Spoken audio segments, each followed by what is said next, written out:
I'm growing marijuana in my yard. Growing marijuana in my yard. I got little pots of pine spread out all over the lot, 'cause I'm growing marijuana in my yard. Well, I got the seed from Mexico. Stick it in some dirt and let it grow. Put it in my garden with my peppers and my peas, and I get all the smoke I need to breathe. 'Cause I'm growing marijuana in my yard. Growing marijuana in my yard. We keep it where no one can see, so let's keep this between you and me. But I'm growing marijuana in my yard. 'Cause I'm growing marijuana in my yard. I can't tell my boss or I'll get fired. I don't grow much, just what I use. I work all day, and when I'm through, I smoke some marijuana from my yard.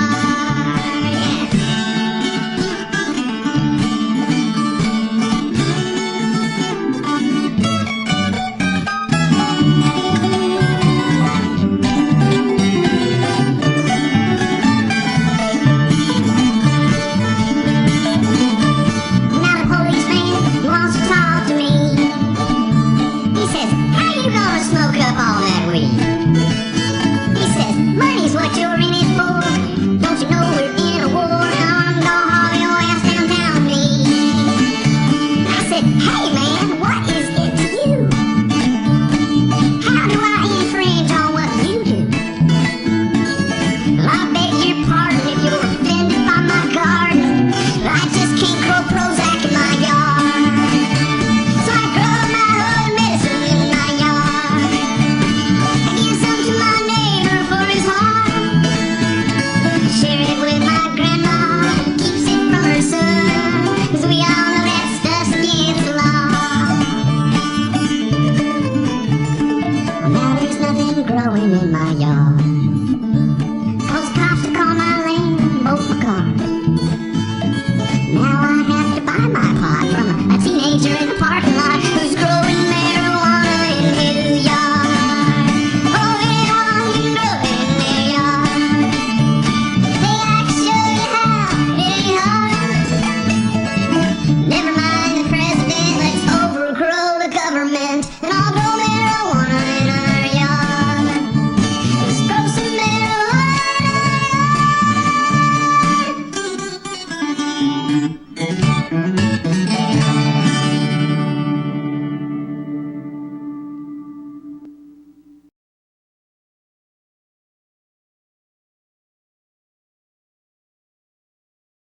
Okay, here we are again doing another episode of Pot Talk, and as usual, I want to bring up the fact that too many of our brothers and sisters are sitting in jail for marijuana, and it's time for all you people out there to start putting some pressure on these politicians. We want all the nonviolent marijuana prisoners out of jail, and we don't want any more going in. And now that that's been said, and I've said it many, many times on our show, and we wish you people would get off your butts and start doing something to free these people. There's a lot of people suffering in prisons and in jails who've harmed no one. There's no victim in the marijuana, in the use or even the sales of marijuana. There are no victims. So if there's no victim, there's no crime. Why are our jails full of all these marijuana people? And the drug war in general is a racist drug war, and it was started and used racially, but the whole reason it was really started was to stop the marijuana industry. Farmers were growing it, and it was going to be a boom crop where many farmers would make a lot of money, and the big corporations like DuPont and the drug corporations and the wood paper companies saw that it was a threat to their monopolies, and they saw that instead of all the money going to just a few big corporations, it would be spread out to farmers all across this country, and they couldn't have that, so they used marijuana, the word marijuana instead of hemp, which everybody, had they started it out as hemp, people would have saw the scam. But they used the word marijuana, so most people didn't know what they were talking about, and they thought it was something else until it was too late. So you people out there better wake up. It's a useful medicine. It was a medicine before they started this, and they knew it, and yet the DEA put it in Schedule 1, which said has no medical value. And they knew that it was in 50% of the pharmaceutical medicines at the time. So everything that the government has told you about marijuana is a lie. Basically, almost everything that the government tells you about anything is a lie.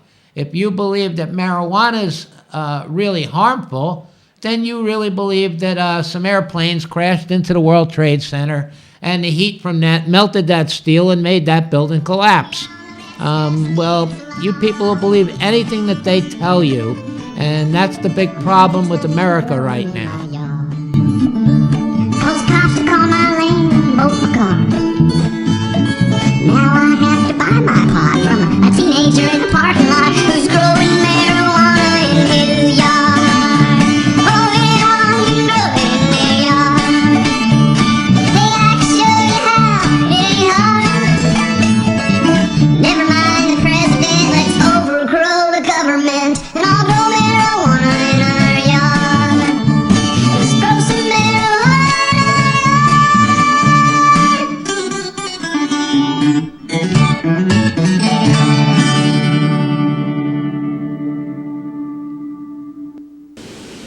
You know, most of the time they were half-hour speeches, you know. And after I listened to them, and I looked at the political situation, the economic situation Germany was in, you know,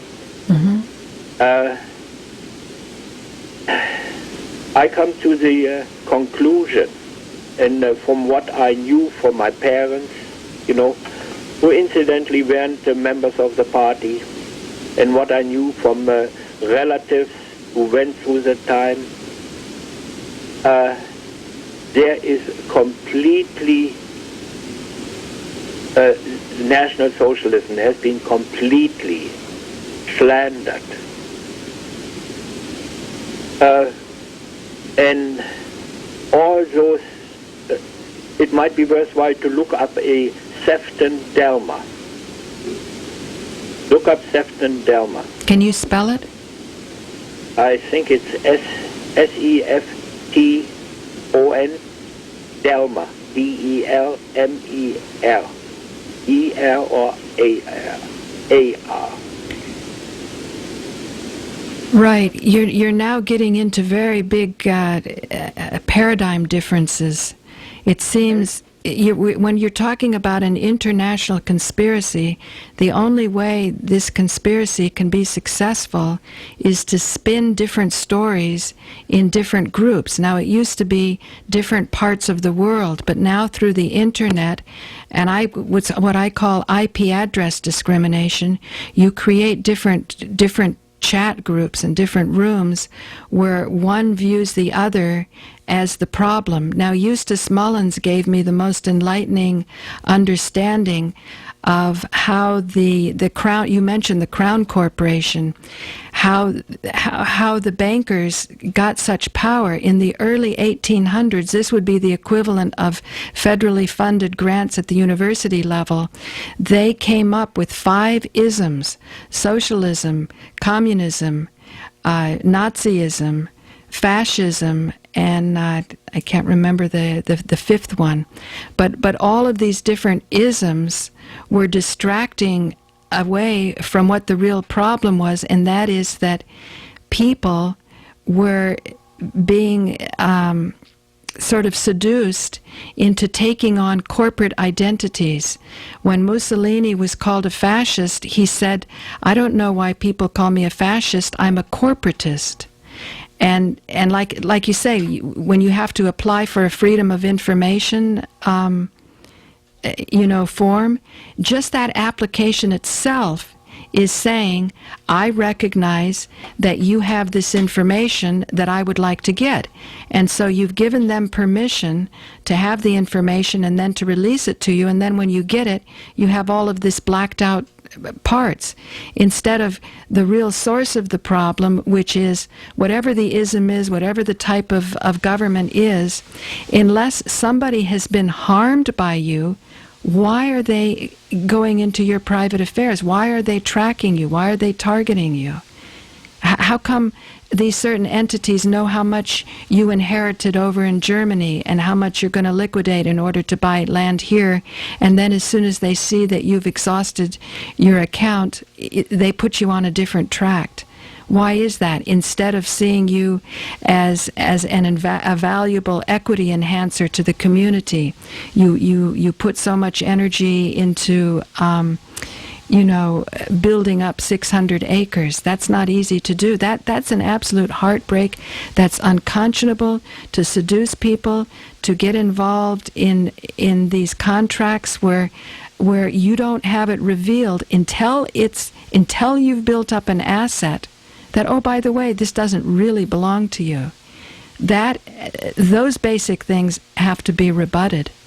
And I believe this is the finest jewel of what the internet has done, and it kind of has to leapfrog from chat room to chat room as one is closed down and there's all this misinformation.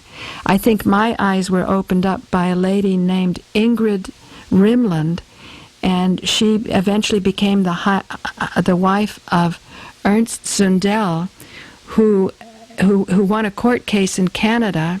Paula, can we check this? Go ahead. Okay. Now. Okay, Werner. Never say die, as Constitution Man says. Let me make sure that he's. Can you hear us, Werner? Yeah. Okay. Good. Maybe I'm treading on territory. Maybe we leave it. Yeah, I understand what you're saying. I think we should leave it for now, but I'd like to build up. I hear where you're going, and let me tell you, my background is my father was born in Athens, Greece. His father was Greek, and his mother was Austrian. Because his mother was Austrian, the first language that he spoke was German, and he was very, very careful when he brought his children up in this country, not to tell us a story that was so different from the mainstream. But my feeling is that the generation gap will close if parents are courageous and start to teach their children what really happened versus what they're afraid mainstream won't like. Say, I'll throw something out that's less sensitive to your German background. Let's talk about the Armenian genocide.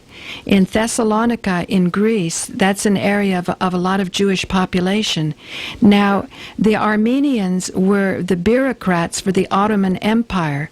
By taking out the Armenians, the 6 million Armenians, you could bring the Ottoman Empire to its knees, which is what happened. And then the British, corporate interests could move in. Well, I was at a country club in Westchester with my aunt, who's Greek, and she had a friend there and his wife. And when I found out he was from Thessalonica, I can't remember if he was Jewish or not. I think he was Jewish. And I mentioned this, and I realized he, as wealthy a man as he was, you could see kind of a chill went over him, and it was like he felt victimized, even though he was being depicted, say, on the internet by, I think they call it a group called the Young Turks, as being the source of the problem about the genocide of 6 million Armenians. You could feel that he felt that this was untouchable.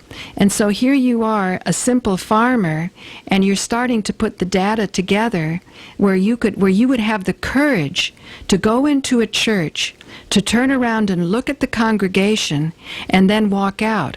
And for sure, a lot of these people who are benefiting from selling off your cows when you were put in, unlawfully put in the mental hospital, when you've got people like Linda Moulton Howe, which we haven't even talked about yet, running around making documentaries and getting accolades for studying alien abduction. You never brought up aliens, and yet they put you in the mental hospital and then sold off 100 cattle. Well, who is benefiting from owning these cattle that they're getting at a cheap price? It's somebody who wants to be respected for having money, so they go to church and show off. That was a very smart move, I think, but it takes a lot of courage. It takes a lot of courage to go into a community worship service where the preacher stops. That means the preacher knows how many people are going to confession. And when they confess, that priest has a lot of power. How many people at the last, what they call it, final unction, supreme unction, when you get the final blessing, how many people have unburdened themselves to a priest and told secrets that the priest probably wishes he didn't know after the guys died? All of these things has to be done on the local community level, but eventually on the international level. And like I say, I had the guts to bring it up to a Thessalonican Jew in a country club in Westchester, and the reaction I got was very enlightening. I realized he's not the problem. He's just like one of your neighbors. What you were saying, that you helped to show that you were, not the stereotypical selfish German that's depicted here. And truly, as far as Nazism, all of the horror stories that we heard, it couldn't have been as bad as it is now. It's terrible now in the United States. You've got to have papers. I actually took my bicycle up 42nd Street. I was around that area, Times Square. And Randy, you wouldn't believe this. I wish I had a camera on me. I was on my bicycle, and maybe I sort of ran a stoplight or whatever. And this policeman, who is in like one of those little, like golf carts that goes around and gives parking tickets. This guy wanted me to give him my identification. Well, I know you don't need a driver's license for a bicycle. I knew enough law that I didn't have to do it, so I went my merry way. Well, he starts chasing me, and twice he starts ramming into my bicycle. And pretty soon I had a little group of a bit of a fan club watching me pedaling faster than this guy could possibly keep up with me. And he goes, "I want to arrest you." I said, "I'm going to arrest you. You have no right to do what you're doing to me." But I didn't have the time to go through booking and all of that. Nobody really wants to go through that, and that's what we're doing. It is horrifying. Werner, they're buying entire buildings and just evicting people in entire buildings to the kangaroo courts that are going on in housing court. And when I first went into housing court years ago, they had a big memorial to 9/11, and I asked if I could, as a public access producer, have permission to videotape, the three men that fell, and because they knew these guys that died in the World Trade Center. And they said, "No, you can't have permission, and it takes many months. You have to write for permission." Well, now the police have seen me coming and going so much, and one was even wise enough to tell me to go to the self-help room, and I figured, oh man, I'm so sophisticated, I'm light years beyond the self-help room. But I just decided to follow him up on it, and I picked up a book, The ABC of, now you're going to housing court. And I realized the most basic things I did not get. We didn't have a fair trial. We didn't have any trial. You have a trial where you cross-examine, and it's not hearsay. Summary judgment is based on sworn affidavits. The guy who eventually chased us out of our apartment, purportedly with the landlord eviction, he never even signed a proper warrant, a proper motion before the court, and we had the head clerk speaking in court, sweating bullets, and finally saying the papers speak for themselves, because the judge said, "Oh, there's a motion here." I said, "No, there isn't." "Yes, there is." "No, there isn't." And she said, "There's a warrant. This is a motion. This is a proper motion." I said, "No, it's not. It's not signed." And she said, "Yes, it is." And I said, "I do not accept your assertion that this is a motion." And she recused herself. Then they trundle you over to another judge, but really, even that's unlawful. They should serve you over. They should do all of this stuff. But, we just go along with it because, Joe is such an honorable man. He's nothing but honorable. And he wants the case to stand on its merits, but we never had that chance. But the point of all of this digression is when I went into housing court and saw the police, and I said, "Can I," this a couple of years went by, and I said, "Can I videotape the memorial?" And they go, "Sure." They are on our side. They don't like what's happening. They don't like what they're seeing.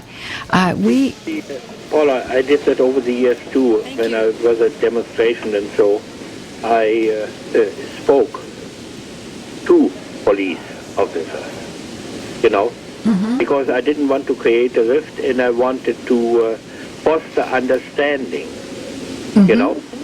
and show them what will be the consequences, if there isn't communication and goodwill between the public and the police.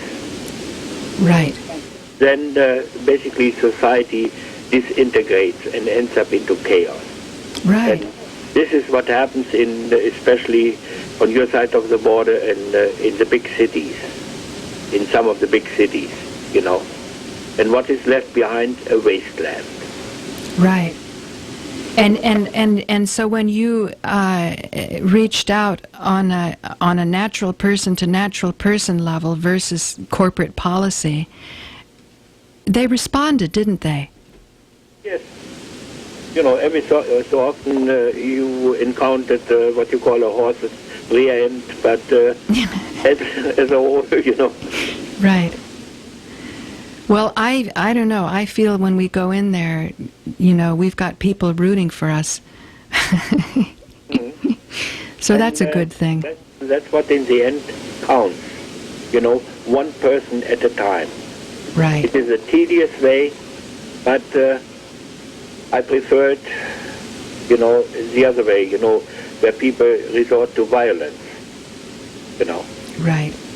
Well, I really appreciate, Werner, you taking all this time to spend with us, and I'm really looking forward to editing this and to putting this message out. I think Woodstock Public Access TV is going to be up and running, so I'll put this in to there.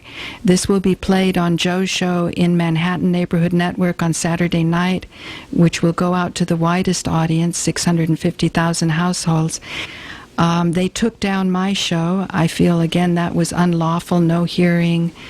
They wouldn't communicate with me by email, by telephone. I'm banned from the building. But meanwhile, I was learning a little bit about the Crown Corporation, which I would encourage you to look at.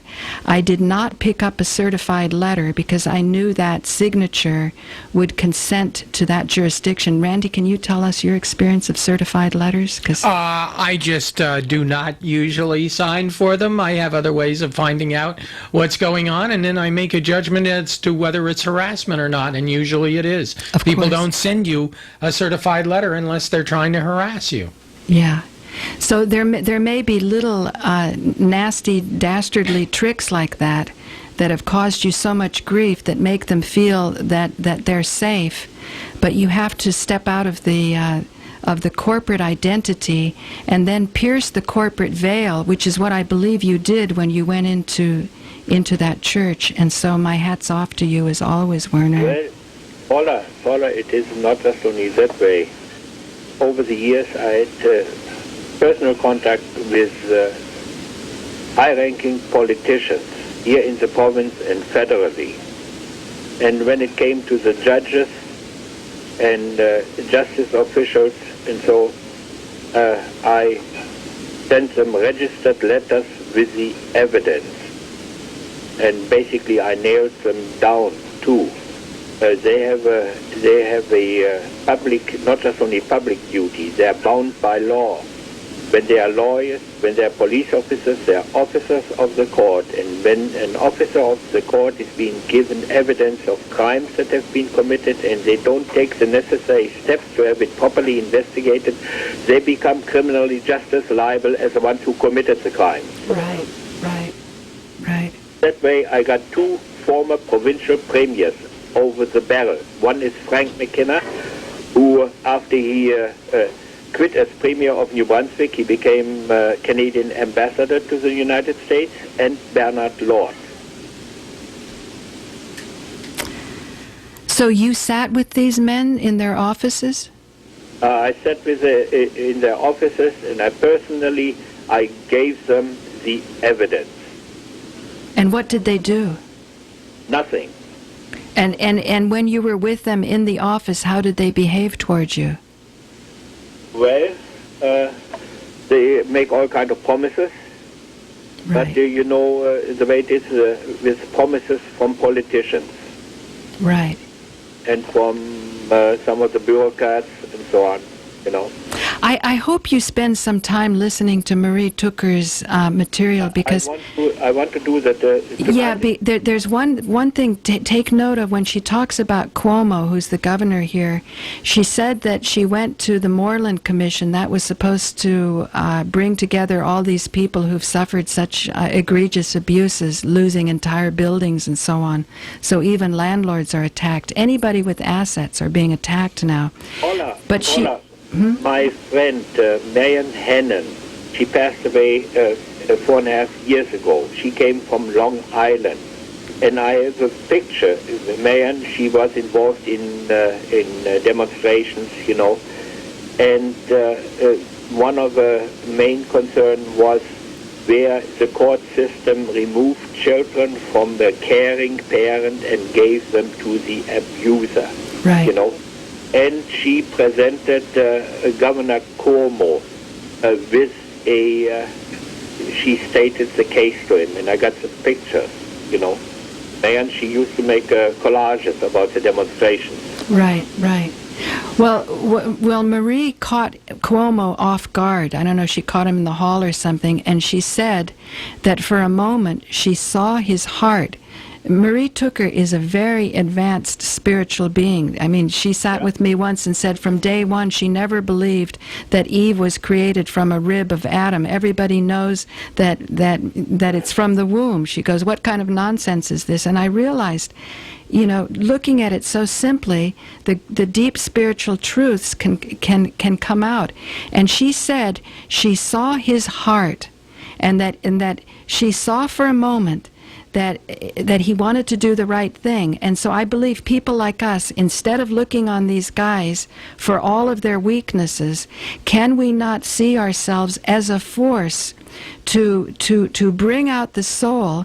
Because who wants to waste this valuable life doing nonsense and hurting people and harming people, when instead you could be instrumental to create real beauty and prosperity?